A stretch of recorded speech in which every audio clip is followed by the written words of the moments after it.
Hello, my dear learners. Namaskar and welcome to this channel.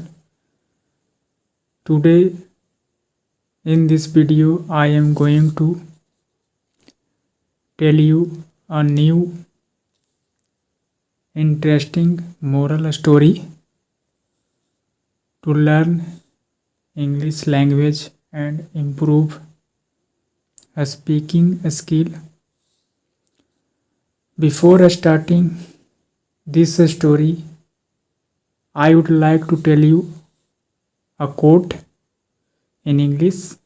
English is a window by which we can see the whole world. अंग्रेजी एक ऐसी खिड़की है जिसके द्वारा हम सभी संसार को देख सकते हैं। कहने का मतलब है कि English is a global language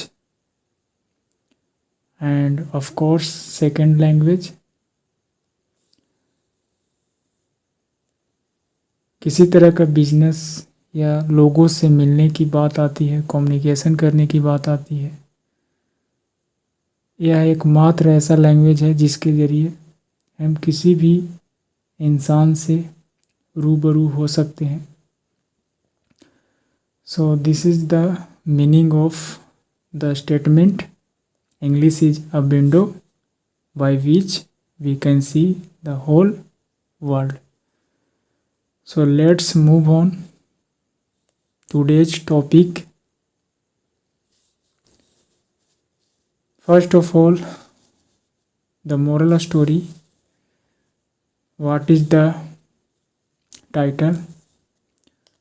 The title, The Boy and the Eagle.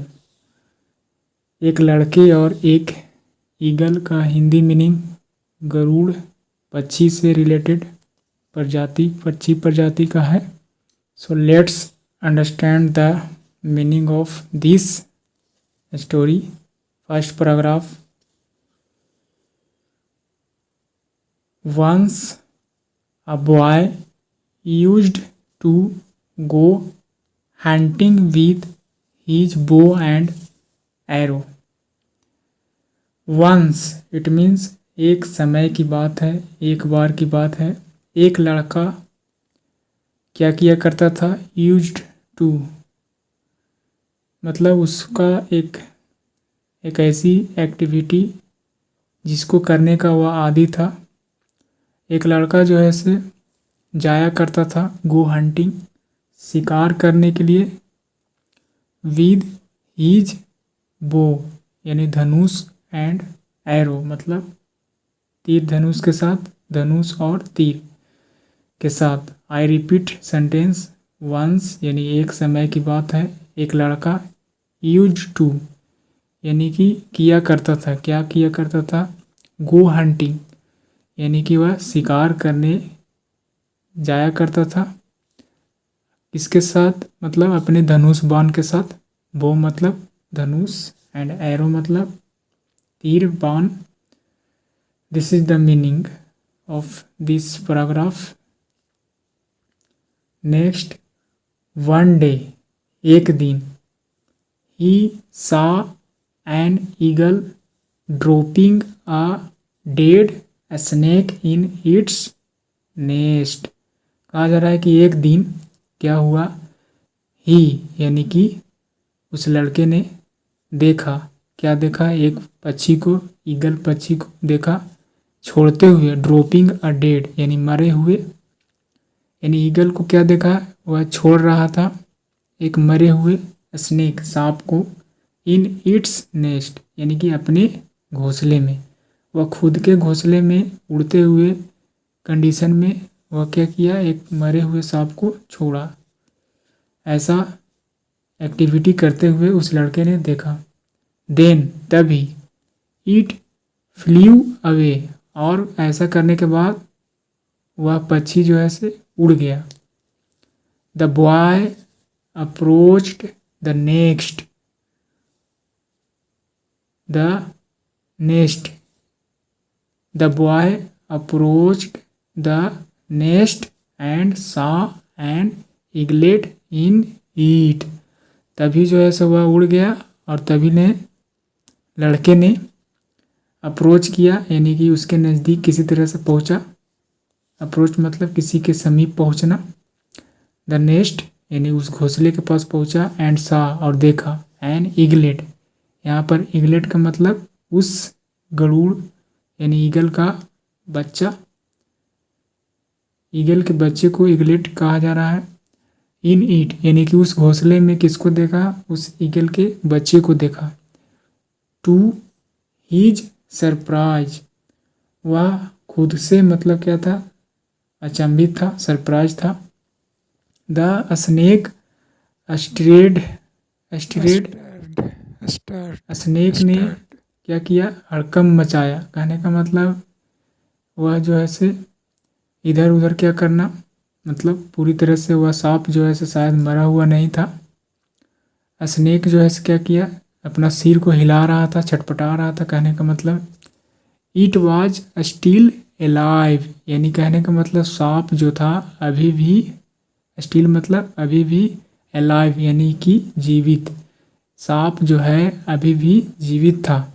इसी को देखकर वह सरप्राइज यानी कि अचंभित था, पुटाने कंडीशन में था। Next, the snake saw the eaglet and was about to strike it, और उस घोंसले में जो सांप था वह सांप देखा उस ईगल के बच्चे को। एंड और क्या किया? अबाउट टू यानी ऐसा करने ही वाला था, यानी स्ट्राइक उसको मतलब खाने वाला था, यानी डसने के लिए मतलब अपना डंक मारने के लिए तैयार था, ऐसा करने वाला था।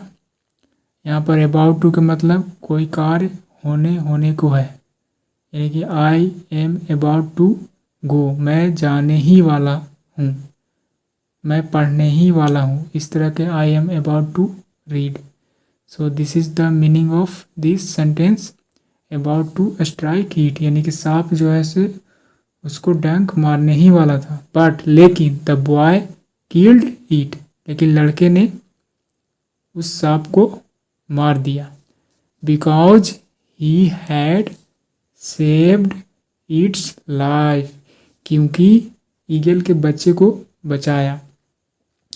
Because he had saved it's life, यानी कि उस बच्चे की लाइफ को क्या करना चाहता था? बचाना चाहता था, इसीलिए उसने बचाया।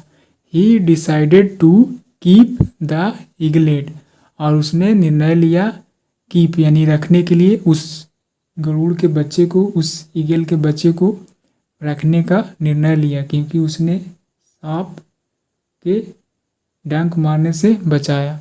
सो इसलिए ही पिक्ड इट, इसलिए उसको उठाया। एंड हेडेड फॉर होम, और अपने घर के लिए रवाना हो गया। सडनली अचानक से, अचानक से, सडनली अचानक से, द ईगल केम देयर, अचानक से वह ईगल पक्षी वहाँ पर आया। इट क्राइड, और वह रोया। Why do you take my child from me, तुम जो है मेरे बच्चे को मुझसे क्यों दूर ले जा रहे हो, मतलब मेरे पास से क्यों ले जा रहे हो। वाई डू यू टेक, यानी कि टेक मतलब ले जाना, माई चाइल्ड अपने बच्चे को, फ्रॉम मी यानी मुझसे मेरे बच्चे को क्यों ले जा रहे हो, ऐसा उस पक्षी ने कहा। द बॉय रिप्लाइड, लड़के ने जवाब दिया।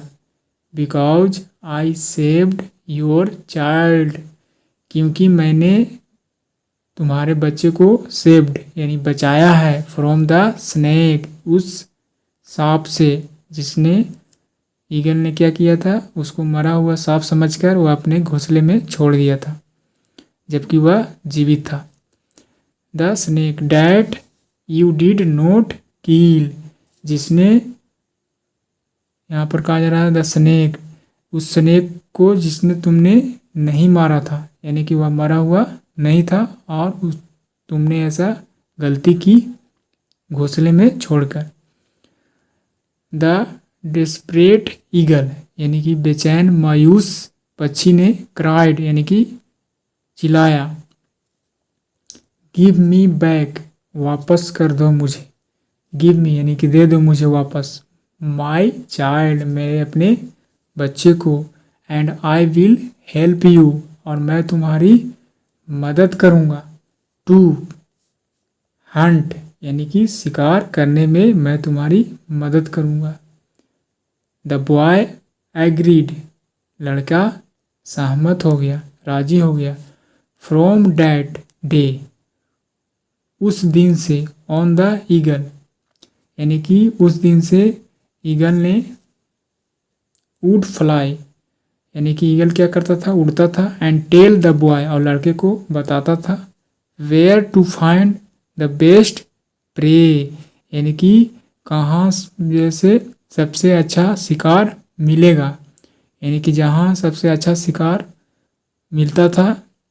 और ऐसा मिलने के बाद वह जो ऐसे इन्फॉर्म करता था उस पक्षी जो है उस लड़के को, यानी उड़ता था और शिकार को ढूंढता था और जहाँ शिकार पाता था उसे जानकारी देता था। सो इस तरह से I finished this story and you can see the picture in this story related to. So this is the eagle and the boy in your hand, keep in eaglet, eagle का बच्चा है। एंड ये रहा bow and arrow. So this is the story and the moral is helping someone is always fruitful। कहा जा रहा है कि किसी भी इंसान को मदद करना क्या है, हमेशा फलदायी होता है, हमेशा अच्छा माना जाता है। यानी कि किसी भी इंसान को मदद करना ऑलवेज फ्रूटफुल, फलदायी होता है। इस तरह का इसका मीनिंग है। अच्छे इंसान को मदद, किसी भी इंसान को, यहाँ पर अच्छे इंसान की बात नहीं हो रही है। Helping someone is always fruitful, यानी कि किसी भी इंसान को मदद करना हमेशा फलदायी प्रतीत होता है, फलदायी होता है।